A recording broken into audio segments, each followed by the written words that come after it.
सिफिरोक्सिम का उपयोग क्या होता है, डोज क्या होता है, एक्यूरेट डोज हम कैसे कैलकुलेशन करें, इसके साइड इफ़ेक्ट्स क्या होते हैं, अगर डोज मिस हो जाए तो क्या करना चाहिए। सिफिरोक्सिम का यूज़, ये एक सेफेलोस्पोरिन मेडिसिन है और ये सेफेलोस्पोरिन का सेकंड जनरेशन मेडिसिन है। Cefuroxime is available as a generic drug, is prescribed to treat infection with susceptible bacteria including, यानी कि ये बैक्टीरियल इन्फेक्शन में यूज होने वाली दवाई है। ये जो मेडिसिन होती है ये बहुत ही स्पेसिफिक है बैक्टीरियल इन्फेक्शन को ठीक करने के लिए। ये वायरल इन्फेक्शन में बिल्कुल भी काम नहीं करता है। Including skin infection, middle ear infection, tonsillitis, throat infection, laryngitis, bronchitis, pneumonia, urinary tract infection and gonorrhoea. इस तरह की बीमारियों में इसका बहुत ज़्यादा अच्छा यूज़ है और अच्छे तरीके से बैक्टीरियल इन्फेक्शन को ये ख़त्म करती है। ये जो मेडिसिन है ये बहुत ही स्पेसिफिक मेडिसिन है, अलग अलग कंपनी इसे बनाती हैं। सिफिरोक्सिम एक्सटिल एप्टोसेफ के नाम से आपको मिल जाता है, रूट सेफ के नाम से आपको 250 mg मिल जाता है, इंजेक्टेबल आपको मिल जाता है शेफुवेल के नाम से 1000 ग्राम में, और सेफ्टिन के नाम से ये कॉमन मेडिसिन जो सेफ्टिन है 500, ये आपको अवेलेबल हो जाती है।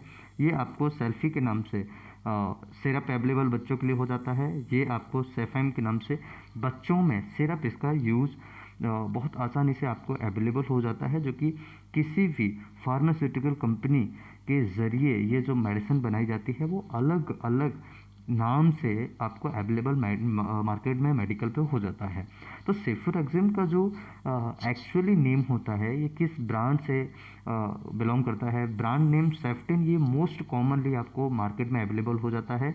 Generic name cefuroxime axetil, drug class cephalosporin second generation, dose for Ceftin. अगर हम डोज की बात करें तो सिफिरोक्सिम ओरल डोज, अगर हम रेंज की बात करें एडल्ट में तो 125 और 250 mg से 50 mg और इवन 1000 mg तक आईवी में 7 से 10 दिन के लिए दिया जा सकता है। चिल्ड्रन के लिए ये वेट के अकॉर्डिंगली डिसाइड किया जाता है कि कितना डोज बच्चों को देना है। हम आगे इसका एक्यूरेट डोज समझेंगे कि बच्चों में कितना डोज हमें देना चाहिए।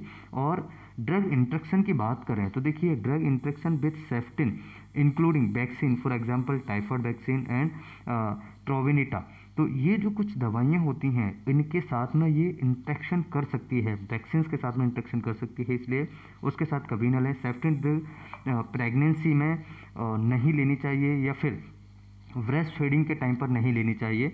अगर प्रेगनेंसी में हम ले रहे हैं, दे रहे हैं, तो उसे बहुत अच्छे तरीके से एक बार अपने डॉक्टर से कंसल्ट जरूर करें, क्योंकि ये जो ब्रेस्ट फीडिंग होती है उसमें माँ के दूध के अंदर ये पहुंच जाता है, तो बच्चे को ये प्रॉब्लम क्रिएट कर सकता है। अब अगर बात करें साइड इफ़ेक्ट्स के बारे में तो क्या क्या साइड इफ़ेक्ट्स हो सकते हैं सेफ्टिन के, यानी कि सिफिरोक्सिम एक्सटिल के।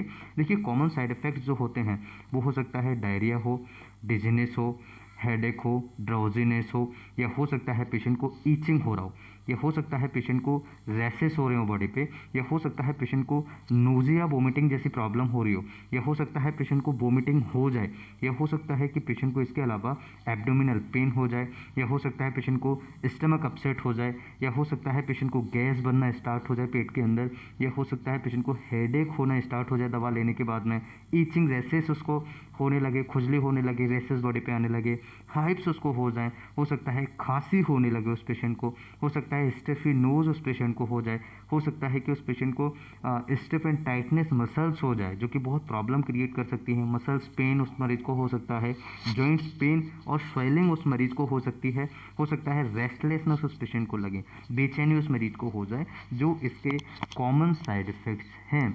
लेकिन रीनल जो प्रॉब्लम्स होती हैं उसके अंदर इस मेडिसिन को बहुत सोच समझ करके उपयोग करना चाहिए। काफ़ी सारे प्रॉब्लम्स उस पेशेंट को रीनल की प्रॉब्लम्स में हो सकती हैं। अब अगर बात करें प्रॉपर डोज के बारे में, एक्यूरेट डोज के बारे में, तो देखिए इन्फेक्शन के अंदर अगर हम बात करें तो ओरल डोज फ्रॉम फॉर्म जो कि टैबलेट्स फॉर्म में आता है, वो अगर हम एडल्ट एंड टीनेजर्स की बात करें तो 250 mg से लेकर के 500 mg मिलीग्राम दिन में 2 बार दे सकते हैं, 10 दिन के लिए दे सकते हैं। जैसे गोनोरिया हुआ या फिर सिंगल हुआ, या फिर जिसमें सिंगल में 1 ग्राम डोज तक हम दे सकते हैं पेशेंट को, अगर उसको सिंगल या फिर गोनोरिया जैसी प्रॉब्लम होती है तो 250 से 500 mg दिन में 2 बार, सुबह एंड शाम को आप दे सकते हैं, जैसे 500 mg सुबह, 500 mg शाम को।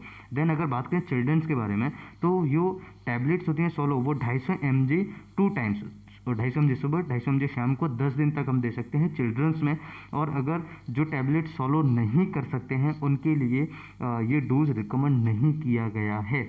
तो सिफोरॉक्सिन उन बच्चों के लिए रिकमेंड नहीं किया जाता है टैबलेट फॉर्म में, जो बच्चे उसको सॉलो नहीं कर सकते, उसे खा नहीं सकते, उसे निगल नहीं सकते, उनके लिए ये टैबलेट्स फॉर्म में नहीं बनाया गया है, राइट। तो ये चीज़ हमें ध्यान रखनी होगी एडल्ट्स के लिए। अब अगर बात करें कि अदर इन्फेक्शन होता है पेशेंट को, या पेशेंट को हमें आईवी देना हो, तो हमें कौन सी सावधानियां रखनी चाहिए, और आईवी में कौन सी दवाइयां उस पेशेंट को हम दे सकते हैं, कितने डोज में हम दे सकते हैं। तो एडल्ट्स का आपको ध्यान रखना है, स्पेशली एडल्ट्स में जो हम टैबलेट्स फॉर्म देते हैं वो 250 mg से लेकर के 500 मिलीग्राम दिन में 2 बार दे सकते हैं, 500 mg सुबह, 500 mg शाम को।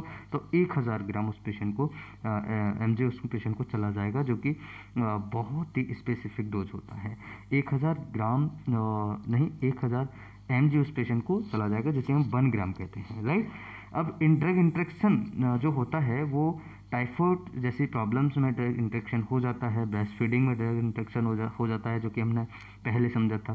क्योंकि जब हम इसे प्रेगनेंसी में या फिर जो ब्रेस्ट फीडिंग जो महिलाएं बच्चों को कराती हैं, वो उसमें क्या होता है कि माँ के दूध में ये चला जाता है, मिल्क में ये चला जाता है, जिससे कि बच्चा अगर दूध पिएगा और वो दूध के साथ मेडिसिन अगर बच्चे को जाता है तो उसको साइड इफ़ेक्ट्स हो सकते हैं, उसको प्रॉब्लम्स हो सकती है। इसलिए आपको ध्यान रखना है ड्रग इंट्रैक्शन में, आपको विशेष तरीके से ध्यान रखना है। ब्रेस्ट फीडिंग जो माताएं बहनें हैं उनको ये बिल्कुल भी सेफ्टिन या जो सिफोरॉक्सिम आता है वो हमें नहीं देना है। हम यहाँ पर्टिकुलर सेफ्टिन के बारे में बात नहीं कर रहे हैं, हम यहाँ पर पर्टिकुलर सिफोरॉक्सिम एक्सेल के बारे में बात कर रहे हैं, क्योंकि सेफ्टिन जो ब्रांड है वो इजीली मार्केट में आपको अवेलेबल हो जाता है यहाँ पर, इसलिए हमने सेफ्टिन नाम जोड़ा हुआ है।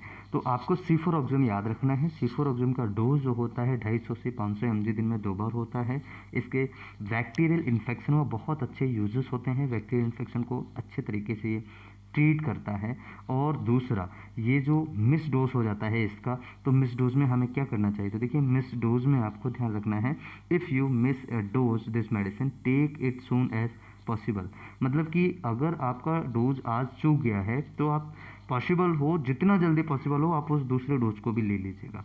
मतलब कि हमने अभी 8 बजे मेडिसिन खानी थी और हमने 8 बजे नहीं खा पाई है, तो 11 बजे खा लीजिए, 12 बजे खा लीजिएगा, लेकिन जितना जल्दी पॉसिबल हो सकता है उतना जल्दी खाइएगा। और दूसरा डोज शाम को फिर से 8-9 बजे आप ले सकते हैं।